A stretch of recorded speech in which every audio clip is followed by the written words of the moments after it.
Many people have strong opinions about relations between China and the United States, but few have the prestige or platform of two of our next guests. They are among the 100 prominent Asian specialists who signed an open letter published on Wednesday in the Washington Post, which called on U.S. President Donald Trump and members of Congress to approach China as neither an economic enemy nor a threat to national security. The letter also laid out suggestions for a, quote, more effective U.S. policy on China. Tonight, we asked the two signatories, why did they sign the letter? And do they realistically expect the Trump administration to listen? Joining us are, via telephone from Italy, Dr. Cheng, Director of the John L. Thornton China Center at the Brookings Institution. Via Skype from Massachusetts, the U.S., Professor Stephen Goldstein, an associate at Harvard University's Fairbank Center for China Studies, and in the Beijing studio, Qinduo, a senior fellow with the Pangoal Institution think tank. Gentlemen, welcome to the show. Let me go to Dr. Li first. Dr. Li, it's been a pleasure to have you back on the show. It's been a while. So tell us a bit, why did you decide to sign up on this project? How did it all started, and under what circumstances? Very honored to be on your show. It started about 2 or 3 weeks ago. I was approached by Michael Swan of the Carnegie. He is the principal writer and the person really driving force for this letter. And so when I saw this letter, I immediately signed because it's very much in line with what I'm thinking. And but it's important to know that this is not a kind of a surprise, because the people like Michael Swan and like my colleague also signed the letter, Jeff Bader, who was a principal advisor for Obama during the first few years of Obama administration. I mean, they wrote articles about almost 2 or 3 years ago, even before President Donald Trump got the White House. Just worry about the direction of U.S. policy towards China, and particularly the so-called decoupling now become a catchword. Now, also the State Department Strategy Report issued December 2017, and the DoD Defense Report issued January 2018 actually got more criticism by people in our group. Now, of course, there's another small group of people who signed the letter, may early on supported the tough policy towards China, but now they realize it's really go too far and out of control. So they certainly express their concern. So we come together. We think it's very, very important to correct that tendency to really treat China as enemy. Yeah. Well, for those of our viewers who haven't read this letter, basically the central idea is that don't treat China as an enemy, and the current China approach is fundamentally counterproductive. And it is not just the few documents that you mentioned, but also what we have seen, what you have observed from what U.S. President Donald Trump has been doing, especially in this trade war. Would you elaborate a little bit exactly why the current U.S. policy on China has been so counterproductive, and what kind of alternative you are suggesting? Well, certainly we just witnessed a trade war, which is still going on, but now, like the early program you just mentioned about the tech war is also moving forward, and also this worry about the financial war. Now, this is kind of all-dimensional decoupling. We worry that, first of all, we're not really contain China, but also probably hurt the United States and cause the entire world, because it's the most important bilateral relationship in danger, in a very risk situation. So that worries us deeply. And but also that there's some of the other elements in the United States. Some people talk about a culture war, is even really against American values.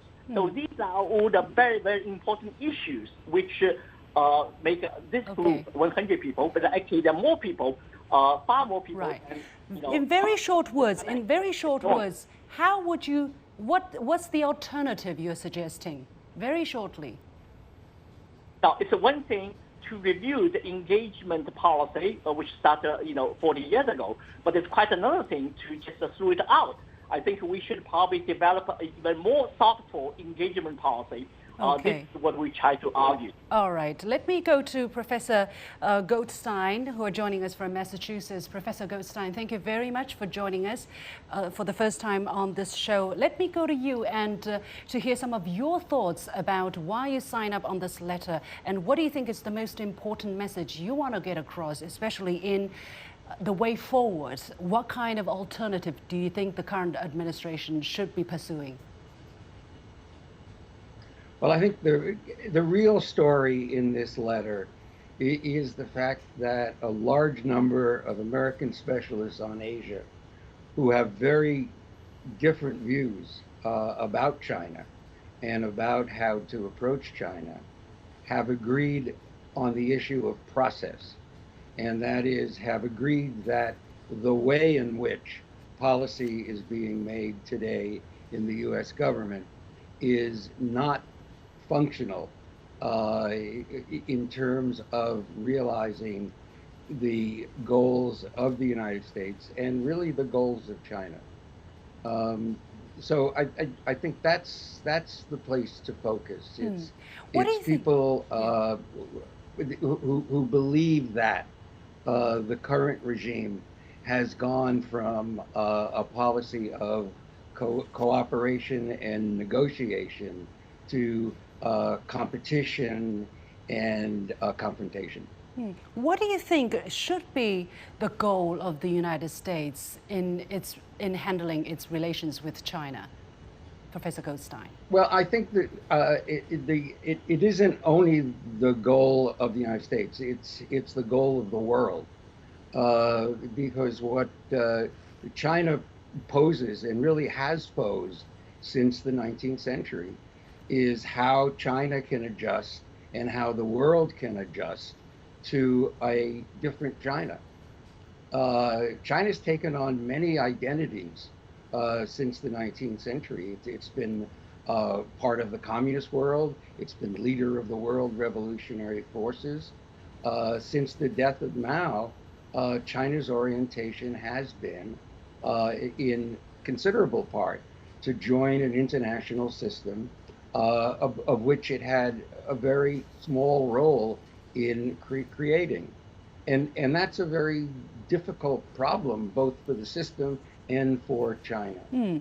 So I think what I'm saying is the goal is to serve the national interests of both the United States and China, and that this kind of approach not only turns its back on what's been the approach for the last 40 years, which has not really failed, and has gone to this enemy approach. Okay, so Qinduo, I want to get your feedback on some of the things that the previous two guests mentioned, especially this process that Professor Goldstein mentioned, and I find very interesting. Basically, in this open letter, it also talked about it, right, that the United States should lead the world in creating this kind of open and prosperous environment for China to blend in, and so in doing that, the U.S. shouldn't decouple from China, but also engage from China. What is your take? I think this is basically the approach of the past 40 years since the two sides forged a diplomatic relationship. I think it has been going on very well. Of course, China benefited from participating closely in the international system and opening up to the outside world. And also remember, many people forget or ignored that the US side also benefiting greatly from the rise of China, from the economic boost of China. But the problem with the US is really about distribution of this wealth, distribution of the benefits from globalization is not fair, is not equally. So there's this anger, there's this frustration, and that's contributed a lot to the rise, to the election of President Trump. Dr. Lee, if you're still with us, do you think this letter is going to get the attention of the Trump administration, given the track record of the very strong rhetoric he's had on China and this kind of policy he's had on China? Or do you not really care whether he sees it, but rather you just want to get your messages out there to show that there is not one monolithic voice coming out of Washington? Well, this is precisely the point. There's no monolithic voice in Washington, and China study community differ, and former officials and also differ on that issue. So certainly we want to bring attention to the president and his advisors and the Congress members. I think the U.S.-China relation is far more too important to leave it to a couple of politicians or some of the bureaucrats. I think we should have a national debate. I think that certainly show China experts and have a different thought. And also important to know those people, 100 people to sign, including some thinkers and or doers or both. People like Joseph Nye with the design for the soft power, and several members are the former deputy secretaries, like Strobe Talbert, was the deputy secretary at Clinton, and James Steinberg worked for Hillary Clinton, and also Lee Hamilton is an extremely well-respected congressman. And these are important, and also they're bipartisan. There are some Democrats, some Republicans. Sure. I think that's a very important message itself. Yeah. So we hope that to have an impact to the debate. Okay, Dr. Lee, I'm going to interrupt you here. I have very limited time left, and I'm going to ask Professor Goldstein this final question, because you say going back to the old style policy, and then a lot of people would be saying, especially the blue collar and the people who hasn't benefited, who believe that they hasn't benefited from China's rise. What are you going to give them for them to believe that this is the right approach to go back to? Professor Goldstein, keep it in 1 minute, please. Sure.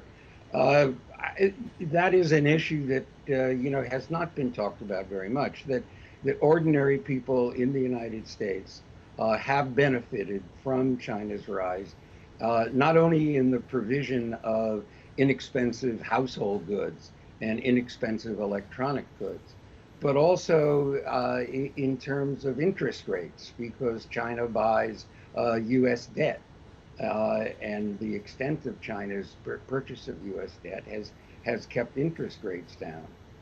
We have benefited from China's rise.